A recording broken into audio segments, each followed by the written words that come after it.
मेरे से जल्दी जल्दी निकालेंगे लूका रचित सुसमाचार उसका 10वां अध्याय और उसका दूसरा पद। लूका रचित सुसमाचार, the gospel according to saint Luke chapter 10 and verse 2। ये जो आयत है बहुत इंपॉर्टेंट है। This word is very very very important, बहुत महत्वपूर्ण है, बहुत ज़रूरी है, इसलिए ध्यान देंगे और इसको पढ़ेंगे और आज इसको समझेंगे। क्या लिखा है? पके खेत तो जोर से बोलिए, कितने हैं? बहुत को एक्सप्लेन करेंगे। बहुत का क्या मतलब होता है? मैनी, ट्रांसलेशन बता रहे हैं, एक्सप्लेन करें। बहुत को गिनती में अधिक। आमीन। पके खेत तो जोर से बोलेंगे, नहीं जोर से नहीं बोल रहे। पके खेत तो परंतु मजदूर, तो उसका समाधान क्या? ये समस्या है, ये प्रॉब्लम है। पके खेत बहुत है, मजदूर थोड़े हैं, ये क्या है? समस्या है। इसका समाधान क्या है? समाधान क्या लिखा है? इसलिए खेत के स्वामी से विनती करो कि वो क्या करे। मैं एक जगह बाइबल सेमिनार ले रहा था और मैंने पूछा तो मजदूर कौन है, तो जितने भी लोग बैठे थे पास्टर से सबने हाथ उठा दिया कि ये मजदूर हम हैं। तो मैंने प्रार्थना कौन करेगा फिर अगर आप मजदूर हैं तो? अगर आप मजदूर हैं तो प्रार्थना कौन करेगा? जी आदेश प्रार्थना करने वालों के लिए है या आदेश कलीसिया रोपकों के लिए है? क्या आदेश है? क्या समाधान बताया जा रहा है?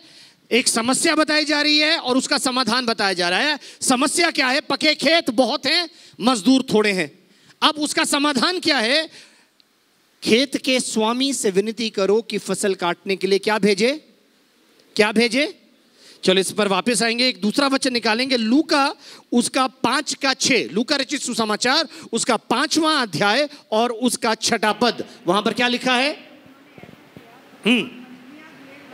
जब उन्होंने, एक साथ पढ़ेंगे सब, जब उन्होंने ऐसा किया तो बहुत सी मछलियां घेर लाए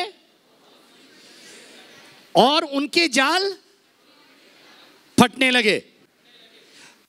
ये घटना सबको याद है। पतरस जो है मछली पकड़ी, उसने सारी रात कुछ भी नहीं पकड़ पाया और प्रभु यीशु मसीह उसकी किश्ती पर आए। उस वहाँ पर खड़े होकर उन्होंने अपना संदेश लोगों को दिया, सुसमाचार उनको सुनाया और उसके बाद पतरस को आदेश दिया, पतरस जो कश्ती है उसको गहरे में ले चल। जब वो पतरस कश्ती को गहरे में ले गया तो उसको बोला बाईं ओर जाल डाल। जब उसने जाल डाला तो इतनी सारी मछलियां उसके जाल में आ गई कि जाल जो था वो फटने लगा और उन्होंने सारी जो मछलियां थी उनको कश्ती में, अपने साथियों को भी बुलाया, उनकी कश्तियों में भी डाल दी, पर वो इतनी सारी थी कि उनकी कश्तियां डूबने लगी। आमीन। तो यहां पे जो कुंजी है वो क्या है? पतरस को जब प्रभु ने बोला कि नाव को गहरे में ले चल, जाल डाल, तो उसने क्या बोला? हमने सारी रात मेहनत की है और एक भी मछली नहीं पकड़ी। उसने अपना रीजन दिया। उसके बाद बोला यदि तू कहता है तो मैं जाल डालता हूं। तो सफलता किस चीज में है? आज्ञाकारिता में। आमीन। सफलता किस चीज में है? आज्ञाकारिता। उसने बात को सुना और माना। बहुत सारे लोग बात सुनते हैं पर मानते नहीं है, ठीक है। और एक आखिरी उदाहरण हम देख रहे हैं, वो है इफिसियों उसका 6ठा अध्याय, उसके दूसरा राजा उसका 4था अध्याय। और इसमें हम देखते हैं कहानी है एक विधवा की। और वो कहानी क्या है? किस किस को याद है? एक कुप्पी तेल की। वो क्या कहानी है? एक विधवा थी, उसके पति ने बहुत सारा कर्जा लिया था और जो कर्जदार थे वो जो कर्जा उससे वो कहने लगे हमारा कर्जा भरो नहीं तो हम तुम्हारे बच्चों को गुलामी में ले जाएंगे। तो वो जो भविष्यद्वक्ता था उसके पास गई, उसको बोला कि मेरा पति तेरा सेवक मर गया है और जो कर्जा लेने वाले हैं मेरे बेटों को ले जाने के लिए आने वाले, हमारे पास कुछ नहीं है। उसने बोला तेरे पास क्या है? क्या बोला उसने? मेरे पास क्या है? जोर से बोलिए, जोर से बोलिए। हाँ, क्या था उसके पास? एक कुप्पी। क्या था उसके पास? जोर से बोलिए, क्या था उसके पास? कई बार हमारे पास जो थोड़ा होता है हम उसको इनसिग्निफिकेंट मानते हैं ना। जो हमारे पास काम है हमारी नजर उस चीज के ऊपर नहीं जाती। इफ्सियों उसका 13वां अध्याय और उसके 5वें पद में क्या लिखा है? तुम्हारा स्वभाव लोभ रहित हो, जो कुछ तुम्हारे पास है उसी पर संतोष करो, क्योंकि उसने कहा है मैं ना तो तुझे कभी छोड़ूंगा ना कभी त्यागूंगा। तो प्रभु का वचन हमें क्या बता रहा है कि जो आपके पास है वो काफी है। आपके पास जो है वो पर्याप्त है, वो काफी है, उसके ऊपर केंद्रित हो जाओ। अब मेरा सवाल आप लोगों से है, वो स्त्री वापस आई, उसने उसको पीसे, जो भविष्य देखता था उसने कहा था अपने घर के सारे बर्तन इकट्ठे कर लो, अपने पड़ोसियों से भी बर्तन मांग लो। उसने ऐसा किया, दरवाजा बंद कर दिया। दरवाजा बंद करने के बाद उसने तेल डालना शुरू किया। एक बर्तन भरा, दूसरा बर्तन भरा, तीसरा बर्तन भरा, चौथा भरा, पांचवा भरा, छठा भरा, सातवां भरा। अंततः क्या हुआ? सारे बर्तन भर गए। और फिर क्या हुआ? तेल आना। अब मेरे साथ सोचिए, अगर और बर्तन होते तो क्या होता? अगर और बर्तन होते तो क्या होता?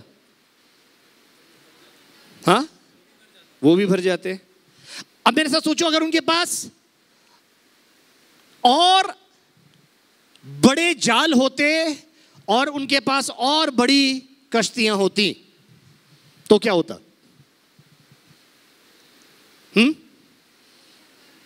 वो भी भर जाते। आमीन। अब मेरे साथ सोचो, अगर हमारे पास और मजदूर होते। प्रभु ने कहा पके खेत तो बहुत हैं, परंतु मजदूर थोड़े हैं।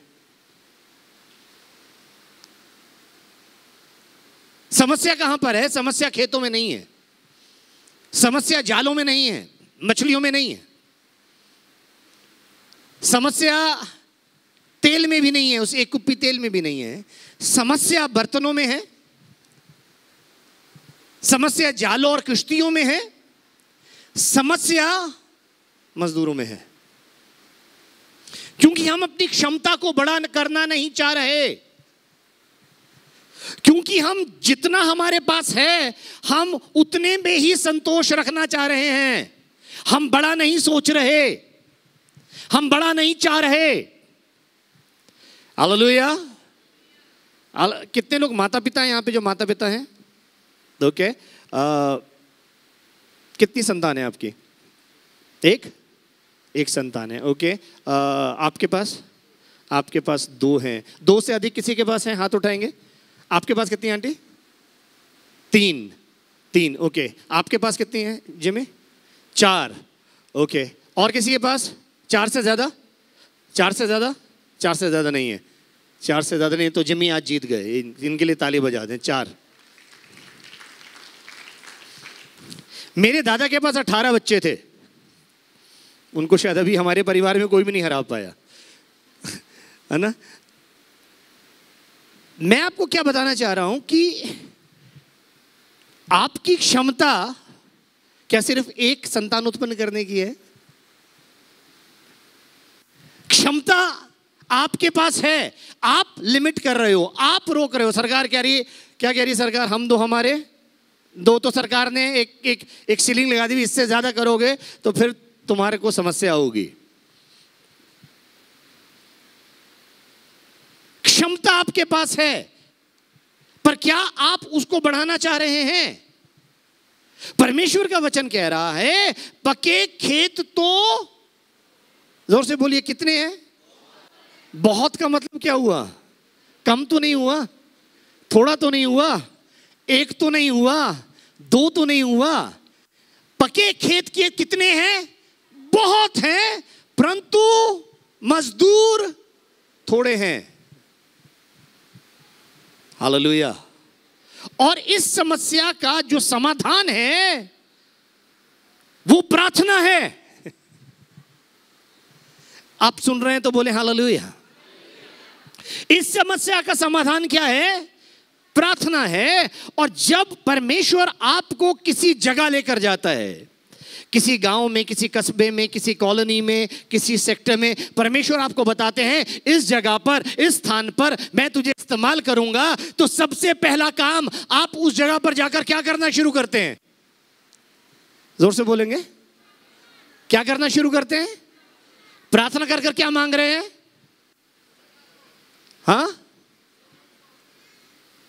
भजन संहिता उसका दूसरा अध्याय उसका 8वां पद पढ़ दें। भजन संहिता 2:8, भजन 2:8 पढ़ दीजिए। आप किसी नई जगह पर गए हैं, किसी नए इलाके में गए हैं, तो आप क्या मांग रहे हैं परमेश्वर से? क्या लिखा है? मुझसे मांग। सबसे एक साथ पढ़ेंगे, मुझसे मांग और मैं जाति जाति के लोग तेरी संपत्ति होने के लिए और दूर दूर के देश तेरी निज भूमि होने के लिए दे दूंगा। वहां पर बकरी वाली प्रार्थना नहीं करनी है। हम बकरी वाली प्रार्थना करते हैं, मैं, है ना, मुझे ये मिल जाए, मेरा ये हो जाए, मेरे बच्चों का ये हो जाए, मेरे बिजनेस का। हम ये क्या क्या कर रहे हैं? मैं वाली प्रार्थना, बकरी वाली प्रार्थना कहता हूं मैं से, मैं, है ना। पर परमेश्वर क्या कह रहे हैं? परमेश्वर ने आपसे क्या मांगने को कहा है? मांगोगे तो तुम्हें क्या मांगने को कहा है? पढ़े एक साथ, मुझसे। जोर से बोलिए, मुझसे। अरे आप जोर से खाना नहीं खाए क्या आज? जोर से बोलेंगे, मुझसे क्या मांगना है? जाति जाति के लोग। हालेलुया।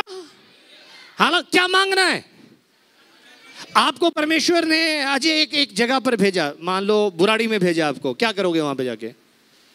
सबसे पहले परमेश्वर से मांगना शुरू करोगे। क्या मांगोगे? जाति जाति के लोग और दूर दूर के देश। यानी आपने दो चीजें मांगनी है वहां पर परमेश्वर से। परमेश्वर मुझे लोग दे, परमेश्वर मुझे जमीन दे। हालेलुया। क्या मांगना है? परमेश्वर मुझे। जब आप परमेश्वर से लोग और जमीन मांगते हो, तो जो कुछ लोगों के पास है और जो कुछ जमीन के पास है, उसकी आशीष की भरपूरी परमेश्वर आपको देना शुरू कर देते हैं। ध्यान से सुनिएगा। हालेलुया। मुझसे मांग। परमेश्वर ने क्या कहा? पके खेत तो, यीशु क्या कह रहे हैं? पके खेत तो, परंतु मजदूर। तो अब क्या करें? खेत के स्वामी से मांगना शुरू करें। जब आपने प्रार्थना करनी शुरू करी, परमेश्वर ने आपके पास क्या भेजने शुरू कर दिए? जोर से बोले, क्या? जोर से अपने साथ वालों को बताओ। लोग भेजने शुरू किए या मजदूर भेजने शुरू किए? हाँ, सोचो। परमेश्वर आपके पास लोग भेज रहे हैं। वो लोग कौन है? वो लोग मजदूर हैं। आपने उनको क्या बना लिया? मेंबर। हाँ या ना? हालेलुया। हम लोगों ने क्या बना लेते हैं? मेंबर्स। ये मेरे चर्च का मेंबर है, ये मेरे चर्च का मेंबर है। परमेश्वर ने आपके पास मेंबर तो कोई नहीं भेजा था। परमेश्वर ने तो आपके पास मजदूर भेजे थे। हालेलुया। मजदूरों को अगर आप काम नहीं दोगे तो वेले बैठे रहेंगे, आराम से बैठे रहेंगे। किस किस ने घर बनाया अपना? मजदूरों ने घर बनाया, आपने घर बनाया था? ओके, फिर पूछ रहा हूं, किस किस ने घर बनाया अपना? किसी ने नहीं बनाया, मजदूरों ने बनाया। ताजमहल किसने बनाया? कहते शाहजहां ने। शाहजहां ने बनाया था? मजदूरों ने बनाया था। और कहानी तो ये भी है कि उसके उनकी जिन मजदूरों ने बनाया था, उनके हाथ काट दिए गए थे। अब कहानी है, सच्चाई है, हमें नहीं पता, पर ये ऐसी कथा है। परमेश्वर आपके पास मजदूर भेज रहे हैं। अगर आप उन मजदूरों को काम नहीं सिखाएंगे, काम नहीं बताएंगे, तो काम नहीं होगा। अपने साथ वालों को बोलो, काम नहीं होगा। काम नहीं होगा। हालेलुया। हमारा काम आपको काम बताना है। हालेलुया। हमारा काम आपको आइडल रखना नहीं है। आपने किसी चर्च की मेंबरशिप ली, चर्च क्लब नहीं है जहां पर आप आराम से बैठो और बोलो जी हाँ सुनाओ क्या सुनना चाहते हो तुम, एक और शेर सुनाओ, एक और वचन सुनाओ, एक और गीत गाओ, एक और भंगड़ा पाओ। मतलब हेलो, हमारा काम गंभीर है। जो काम परमेश्वर आपको और मुझको सौंप के गए हैं वो गंभीर है, वो महत्वपूर्ण है। अगर वो काम हमने नहीं किया तो परमेश्वर के सामने जवाब क्या दोगे? कि हम चर्च गए, बहुत सारा वचन सुना, बड़ा मजा आया, हमने बड़ी तालियां बजाई, हालेलुया भी बोला, पर काम कुछ नहीं किया। परमेश्वर के लोगों हालेलुया, ये अंत के दिन हैं, ये अंत के दिन है, इसलिए हमारा सारा ध्यान प्रभु यीशु मसीह की अंतिम आज्ञा पर होना चाहिए।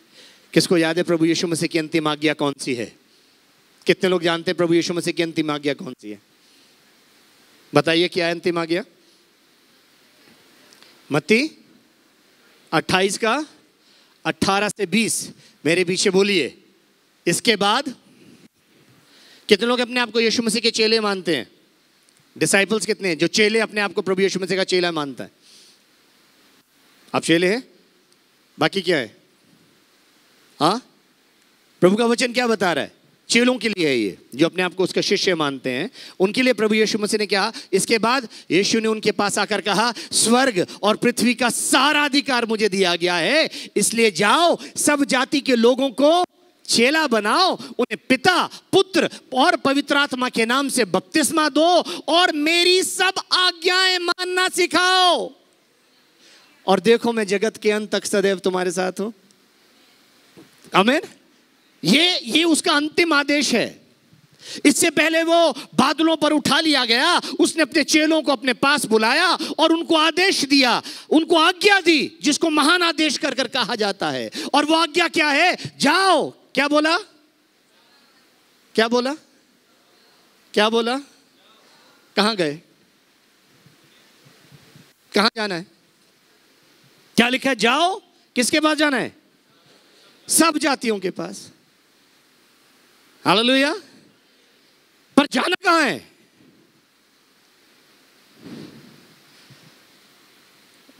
अगर मैं सुमित को बोलूं, पास्टर सुमित उठो और जाओ, इसका क्या मतलब हुआ? ये उठे पर गए नहीं। क्यों? क्योंकि इनको नहीं पता कि जाना कहां है वो नहीं बताया गया। तो इसलिए लूका रचित सुसमाचार उसका 10वां अध्याय और उसकी पहले पद में लिखा है, तब यीशु ने 70 और मनुष्यों को नियुक्त किया और जिन जिन जगहों और स्थानों पर वह स्वयं जाने पर था उन्हें 2-2 कर कर वहां भेजा। जाना कहां है वो कौन बताएगा? जाना कहां है वो प्रभु यीशु मसीह बताएगा। कब बताएगा? जब आप उससे पूछोगे, जब आप घुटनों पर जाओगे, प्रार्थना करनी शुरू करोगे, परमेश्वर मुझे बता मैं किस जगह जाऊं, तेरा महान आदेश मैंने समझ लिया, तेरा आदेश मुझे कह रहा है जाओ, मैं जाऊंगा, पर मैं कहां जाऊं तू मुझे बता। क्योंकि आप फलवंत उसी जगह पर होगे जिस जगह प्रभु यीशु मसीह आपको भेज रहे हैं। You can never be fruitful in a place where he is not sending you, and he will not send you to any place where he himself is not going.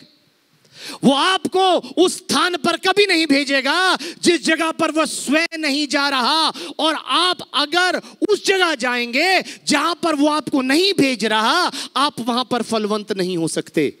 आप कोशिश कर कर देख लेना, आप वहां पर फलवंत नहीं हो सकते। Hallelujah, hallelujah. आपको अपनी क्षमता को बड़ा करना होगा, और अपनी क्षमता को बड़ा करने के लिए आपको परमेश्वर के चरणों में प्रार्थना में बैठना पड़ेगा। आपको परमेश्वर के वचन पर मनन करना पड़ेगा, आपको परमेश्वर के वचन पर ध्यान करना पड़ेगा, आपको परमेश्वर के वचन पर ध्यान करने के लिए, मनन करने के लिए उसे पढ़ना पड़ेगा। और बहुत सारे लोग, आप किसी से भी पूछ लो, हाँ प्रार्थना करते हैं, हाँ जी करते हैं, वचन पढ़ते हैं, आज कौन सा वचन पढ़ा? लोगों के पास जवाब नहीं होता। वचन जरूरी है, वचन का पढ़ना जरूरी है। वचन का पढ़ना सिर्फ इसलिए नहीं कि मुझे इसको इसमें से प्रचार करना, इसलिए नहीं साहब, जब आप इसको पढ़ोगे तो परमेश्वर इसकी गहरी बातें आपको समझाना शुरू करेंगे, इसके प्रकाशन आपको देना शुरू करेंगे। हालेलुया। और आपकी जो क्षमता है वो बढ़नी शुरू हो जाएगी। आप डिपेंडेंट नहीं रहेंगे। सावधान हो जाइए उन सेवकाइयों से, उन पास्टर्स से, उन सेवकों से जो लोगों को अपने साथ जोड़ते हैं, परमेश्वर के साथ नहीं। हालेलुया। परमेश्वर के साथ जुड़ने के लिए आपको उसके वचन को पढ़ना पड़ेगा। यह शुरुआत है। ये वचन आपको परमेश्वर के बारे में बताना शुरू करेगा, उसकी योजनाएं, उसकी रणनीतियां, उसकी आशीषें सब इसके अंदर हैं। हालेलुया। ये वचन आपसे बात करना शुरू करेगा। सबसे बड़ा चमत्कार ये नहीं है कि मैं बीमार था, मैं चंगा हो गया। नहीं, सबसे बड़ा चमत्कार ये है कि मेरे वचन ने मुझसे बात करनी शुरू कर दी। हालेलुया। आज मेरे वचन ने मुझे ये बताया, आज मेरे वचन ने मुझे ये सिखाया। इसलिए कहा है, जाओ सब जाति के लोगों को क्या बनाओ, क्या बनाओ, क्या बनाओ। हम क्या बनाते हैं? मेंबर। मेंबर से उम्मीद कुछ नहीं की जाती। मेंबर से सिर्फ ये उम्मीद की जाती है कि भाई साहब आप चर्च आना, हर संडे आना, दशमांश लेकर आना और चंदा लेकर आना, बस। इसके अलावा आपके जीवन में कोई पाप है, आपके जीवन में कोई बात है, उनको उससे कोई रुचि नहीं है। चंदा कितना आ रहा है, देखो दशमांश आया कि नहीं आई, ऑफरिंग कितनी आई है, जरा बताओ। हालेलुया।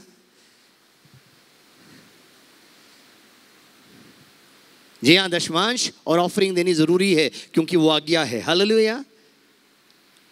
पर उससे ज्यादा जरूरी है आपने परमेश्वर के वचन को पढ़ा, आपने परमेश्वर के वचन को समझा, आपने परमेश्वर की आज्ञा का पालन किया कि नहीं किया। बहुत सारे लोगों की आशीषें रुक जाती हैं क्योंकि वो परमेश्वर की आज्ञा का पालन नहीं करते। वचन को सुनते तो हैं पर उस पर चलते नहीं हैं। हालेलुया। देखिए स्टेजेस हैं। पहले आपको वचन सुनने से आशीष मिलेगी। आप वचन सुन रहे हैं, आप आशीषित हो रहे हैं। आप वचन सुन रहे हैं, आप आशीषित हो रहे हैं। पर उसके बाद परमेश्वर का वचन, परमेश्वर आपसे चाहता है कि अब आप वचन पर चलना शुरू करो। हालेलुया। जब बच्चा छोटा होता है तो माँ उसको दूध पिलाती है, थोड़ा बड़ा होता है तो उसको चम्मच से खाना खिलाती है या हाथ से खाना खिलाती है। पर जब थोड़ा बड़ा हो जाता है तो क्या करेगी? इसको आप अभी भी बोतल से दूध पिला रहे हैं, चम्मच से खाना खिला रहे हैं। बेटा आप चम्मच से खाना खाते हो? नहीं, मम्मी खिलाती हैं। नहीं? हाँ या नहीं? डर क्यों रहे हो बेटा? मैं तो ऐसे ही पूछ रहा हूं। ये बड़ी हो गई है। इसका प्रमाण क्या है? कि इसने अपने जरूरी काम स्वयं करने शुरू कर दिए हैं। अब छोटी से छोटी बात के बाद पास्टर के बाद, पास्टर जी आज मेरे घर में ये हो गया, पास्टर जी आज मेरे पेट में दर्द हो गई, पास्टर जी मेरे सिर में जुआं पड़ गई। नहीं, अब बैठो, पास्टर जी आपकी जुइयां निकाल के मारेंगे। नहीं,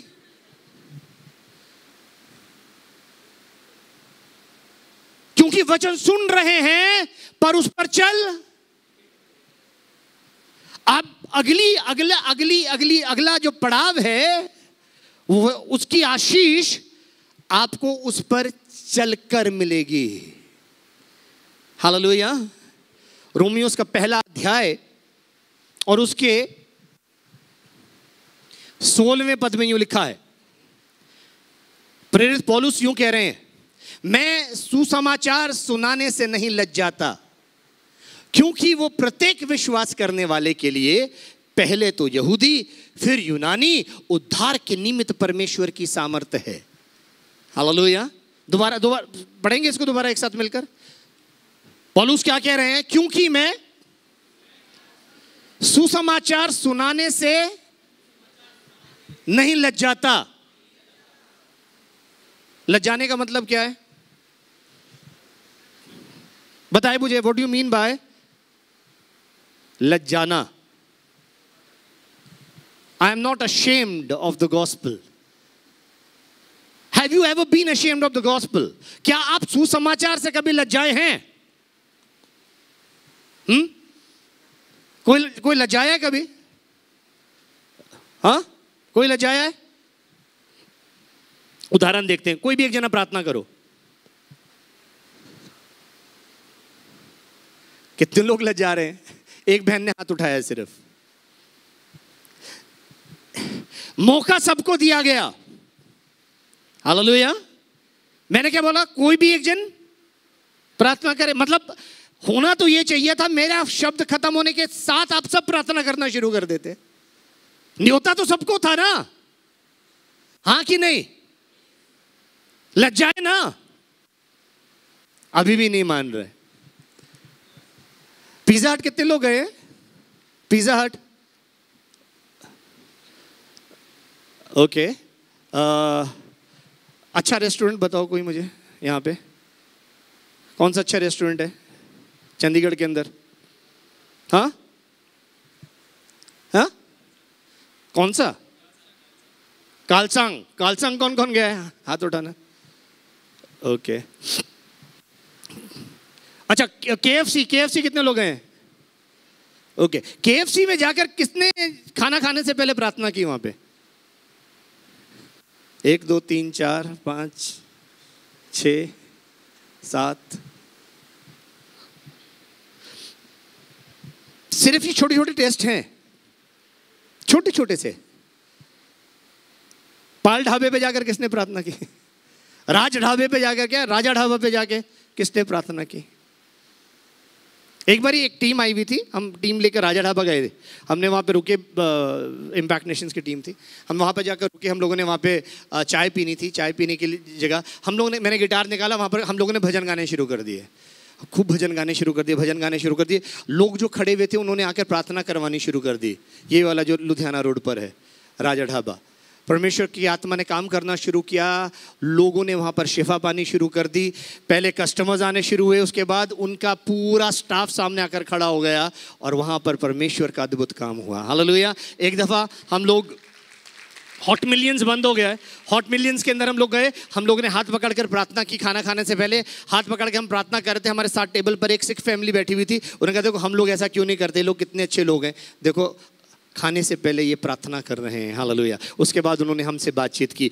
तुरंत बाद हम लोगों ने वहाँ पर भजन गाने शुरू किए।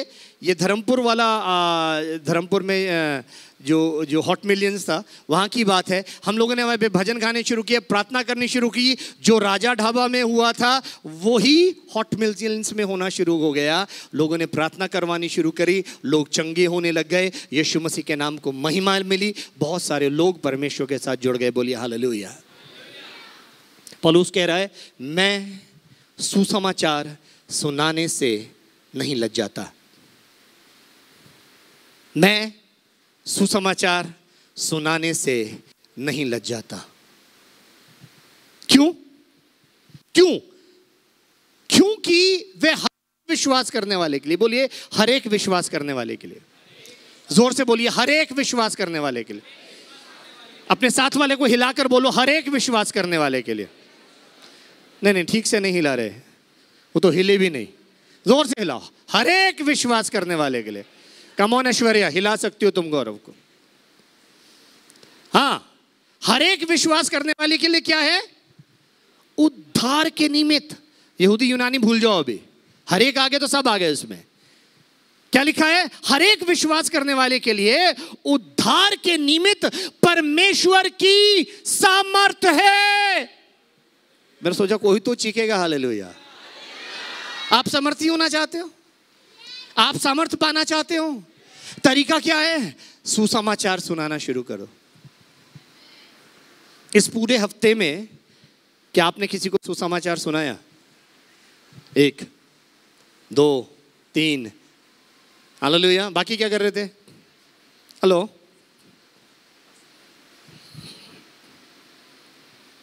हाँ, बाकी क्या कर रहे थे? बाकी क्या कर रहे थे? क्या यह आदेश सिर्फ कुछ लोगों के लिए है? थोड़े लोगों के लिए है? क्या यह आदेश सिर्फ पादरियों के लिए है? बिशप साहब के लिए है? पोप साहब के लिए है? यह आदेश है किसके लिए? क्या लिखा है यहां पर? क्योंकि मैं सुसमाचार से नहीं जाता, क्योंकि वो हर एक विश्वास करने वाले के लिए, पहले यहूदी फिर यूनानी के लिए उद्धार के निमित्त परमेश्वर की सामर्थ है। यहां तो कोई भी टाइटल नहीं दिया गया, यहां तो किसी टाइटल के लिए नहीं लिखा, किसी प्रेरितों के लिए है, किसी सिर्फ भविष्यवक्ताओं के लिए है, केवल शिक्षकों के लिए है, और या सुसमाचार प्रचारकों के लिए है, या पास्टर्स के लिए है। यहां तो ऐसी कोई भी मुझे टाइटल दिखाई नहीं दे रहा। यह है किसके लिए? हर एक विश्वास करने वाले के लिए। आप सामर्थी होना चाहते हो? अगर आप सामर्थी होना चाहते हो, शारीरिक रूप से, आत्मिक रूप से, आर्थिक रूप से, मानसिक रूप से, आप किसी भी रूप से सामर्थी होना चाहते हो, तो उसका तरीका सुसमाचार सुनाना है। कोई और तरीका नहीं है, कोई और तरीका नहीं है।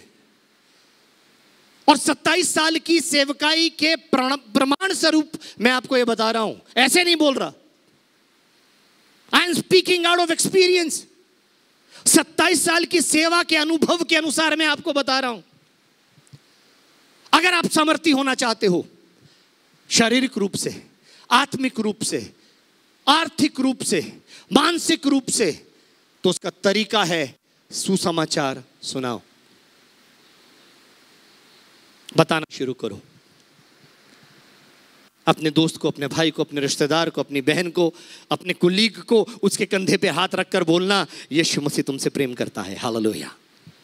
2 बातें होंगी, या तो वो आपका मजाक उड़ाएगा या आपसे पूछेगा कैसे। मजाक उड़ाएगा तब भी आपके पास उसको बताने के लिए मौका है, और अगर वो पूछेगा तब भी आपके पास उसको बताने के लिए मौका है, यीशु मसीह आपसे प्रेम क्यों करता है। Hallelujah, hallelujah. तो ये किसी विशेष व्यक्ति के लिए नहीं है, ये किसके लिए है? विश्वास करने वाले के लिए। बोलो, विश्वास करने वाले के लिए, प्रत्येक विश्वास करने वाले के लिए। इसलिए अगर आप मरकुस उसको 16वां अध्याय उसके 16वें पद से पढ़ेंगे तो लिखा है, जो विश्वास करे और बपतिस्मा ले उसका उद्धार होगा, और जो विश्वास ना करे वह दोषी ठहराया जाएगा। और विश्वास करने वालों में ये चिन्ह होंगे। किसमें ये चिन्ह होंगे? पोप में, पोप पापा में, हाँ, बिशप साहब में, अपोस्टल साहब में, प्रॉफिट साहब में। किसमें ये चिन्ह होंगे? जिसको कुछ लोगों ने अपनी ठेकेदारी समझ लिया है, जिसको कुछ लोगों ने अपनी मलकियत समझ लिया है कि मैं ले हैंड करूंगा 25,000 रुपए रख के, 30,000 रुपए रख के, तभी तुम चंगे होगे। नहीं साहब, लिखा है विश्वास करने वालों के में ये चिन्ह होंगे, वे मेरे नाम से दुष्ट आत्माओं को निकालेंगे, वे नई नई भाषाएं बोलेंगे, वे सांपों को उठा लेंगे, यदि प्राणनाशक विष पी जाएं उनकी कोई हानि ना होगी, और वे बीमारों पर हाथ रखेंगे। कौन रखेंगे? कौन रखेंगे? कोई प्रॉफिट साहब तो नहीं, कोई अपोस्टल साहब तो नहीं, पैसे लेके तो नहीं कि लिखा है पैसे लेके हाथ रखना, ऐसा तो नहीं है। हालेलुया। क्या लिखा है? विश्वास करने वालों में ये चिन्ह होंगे। Hallelujah, hallelujah. कितने लोग प्रभु यीशु मसीह पर विश्वास करते हैं? अब इसका पता तो तब चलेगा जब आप किसी पर हाथ रखकर प्रार्थना करोगे। Hallelujah, hallelujah. मैं किसी को अपना क्रेडिट कार्ड देता हूं। बेटा आपका क्या नाम है? हाँ, अलीशा, निशा, ईशा। ईशा को मान लो मैंने अपना क्रेडिट कार्ड दिया, अपना पिन नंबर बता दिया और बोला बेटा इसके अंदर से तुम ऐसा करो 20,000 रुपये निकाल कर रख लो। अपने पास। ठीक है, क्या दिया मैंने इनको? जोर से बोलो, क्या दिया? अपना पिन नंबर भी बता दिया और क्या बोला, क्या करो? अभी अपनी जेब में रखकर घूमती रहे उसको।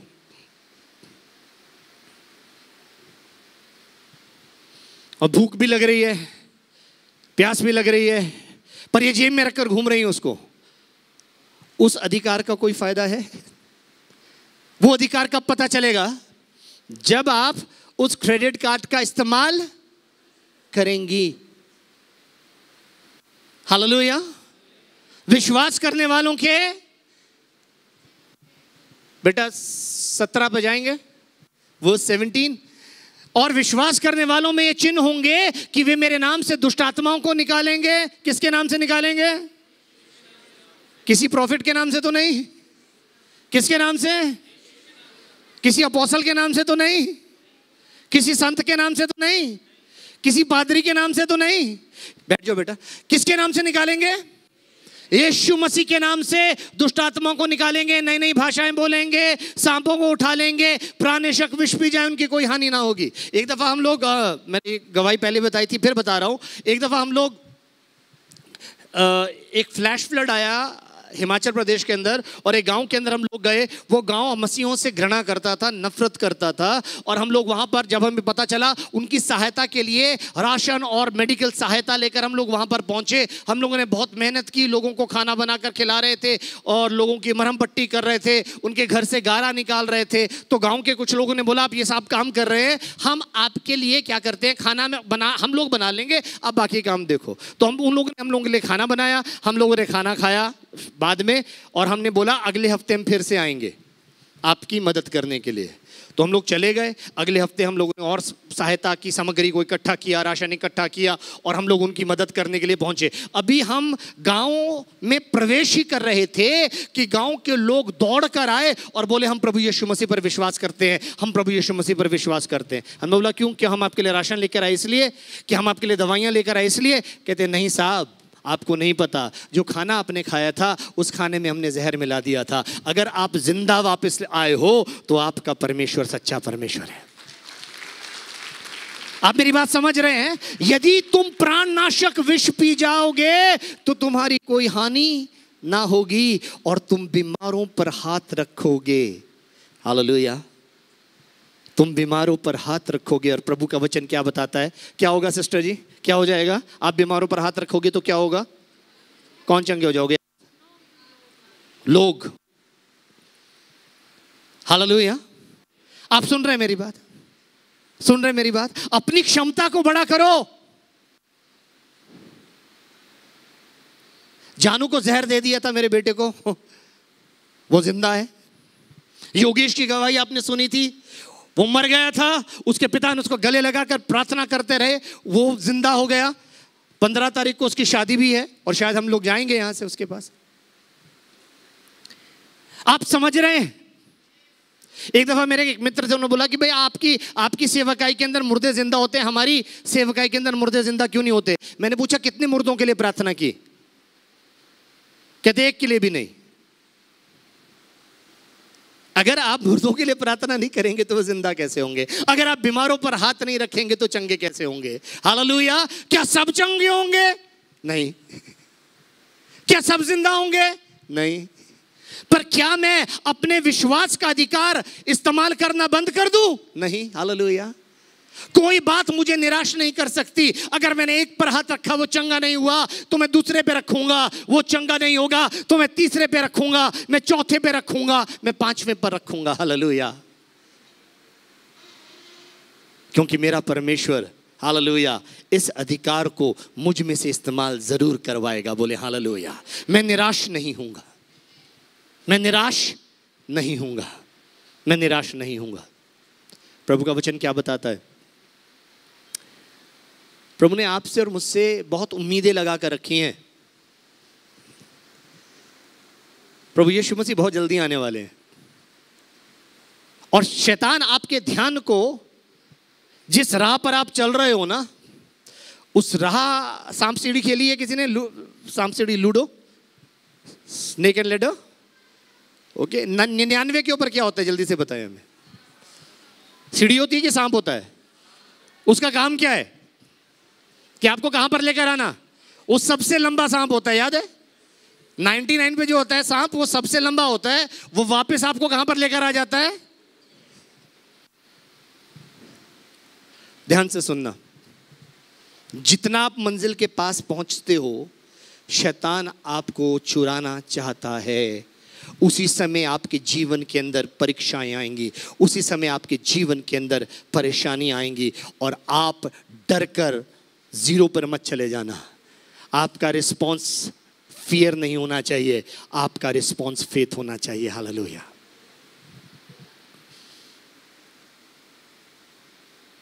पके खेत बहुत है, मजदूर थोड़े हैं। Hallelujah, hallelujah, hallelujah. कहाँ है मजदूर? कहाँ है बताओ? मजदूर कहाँ पर हैं? Where are the? आप मजदूर हो? वो कह रहे हैं वो मजदूर हैं, आप क्या हो? हालेलुया। आप मजदूर नहीं हो साहब, आप प्रार्थना करने वाले हो। आपने खेत के स्वामी से प्रार्थना करनी है। आदेश ये था, ध्यान से सुनिए। आदेश क्या था? पके खेत तो बहुत हैं परंतु मजदूर थोड़े हैं। आप प्रॉब्लम नहीं हो, हालेलुया, आप सल्यूशन का हिस्सा हो। इसलिए खेत के स्वामी से विनती करो कि वो फसल काटने के लिए मजदूर भेजे। जब आप प्रार्थना शुरू करोगे, परमेश्वर आपको लोग भेजने शुरू करेगा। चुनौती ये होगी कि आप उन लोगों को अपने साथ जोड़ रहे हो या उन लोगों को परमेश्वर के साथ जोड़ रहे हो। अगर आपने उन लोगों को परमेश्वर के साथ जोड़ दिया, हालेलुया, तो उनको कोई भी शैतान के हाथ से में जाने नहीं देगा। परमेश्वर उनकी रक्षा करेगा। आप अगर उनको सिर्फ अपने साथ जोड़ते रहे तो आप उनको निर्भर बनाओगे अपने पर। शैतान बहुत चालाक है साहब। जैसे लिखा है कि शैतान का तुम पर दाव ना चल सके, क्योंकि हम उसकी युक्तियों से अनजान नहीं हैं। उसकी युक्तियों में से अगर अनजान हुए तो फंस जाओगे। हालेलुया। परमेश्वर बहुत बड़ा काम आपके द्वारा लेना चाहता है। कितने लोग तैयार हैं उस काम के लिए? कितने लोग अपने आप को परमेश्वर के लिए सौंपना चाहते हैं एक नई रीति से कि परमेश्वर मैं तेरा काम करना चाहता हूं। हालेलुया। जब आप परमेश्वर का काम करना शुरू करते हैं तो परमेश्वर उसके लिए सारे रिसोर्सेज आपके लिए खोल देगा। हालेलुया। सारे रास्ते आपके लिए खोल देगा। आपको किसी भली वस्तु की घटी ना होगी। वो आपको दिन प्रतिदिन महिमा से महिमा में लेकर जाएगा। परंतु आज वायदा करो कि इस हफ्ते के अंदर एटलीस्ट मैं 4 लोगों को परमेश्वर का वचन सुनाऊंगा। कितने लोग इस बात का वायदा करते हैं? I will share the gospel with at least 4 people. At least बोला है, आप 4 से अधिक भी शेयर कर सकते हो, मिनिमम 4 हैं। हालेलुया। और उनको बोलना हम आपके लिए प्रार्थना करना चाहते हैं। हालेलुया। उनको अपने घर में लेकर आना, यहाँ मत लेकर आ जाना। वो कभी आप बोलोगे चर्च लोग कभी नहीं जाएंगे, वो अपने घर बुलाना, उनको चाय पिलाना, अच्छी सी कॉफ़ी पिलाना, हालेलुया, मिठाई खिलाना, समोसे खिलाना, हालेलुया, और उनको फिर परमेश्वर के प्रेम के बारे में बताना। क्योंकि प्रभु का वचन कहता है मेरी भेड़ें मेरा शब्द पहचानती हैं। प्रभु की भीड़ होगी तो उसकी आवाज़ को ज़रूर पहचान जाएगी। हालेलुया। और उसके पास आ जाएगी। प्रभु आप सबको बहुत बहुत बहुत सारी आशीषें दे, बरकतें दे। हालेलुया। होने दें कि ये अगला हफ्ता आपके लिए पौलुस की वो उस वचन को पूरा कर दे जो उसने रोमियो उसके पहले अध्याय और उसके 16वें पद में कहा है, मैं सुसमाचार सुनाने से नहीं लज जाता, क्योंकि वो प्रत्येक विश्वास करने वाले के लिए पहले यहूदी फिर यूनानी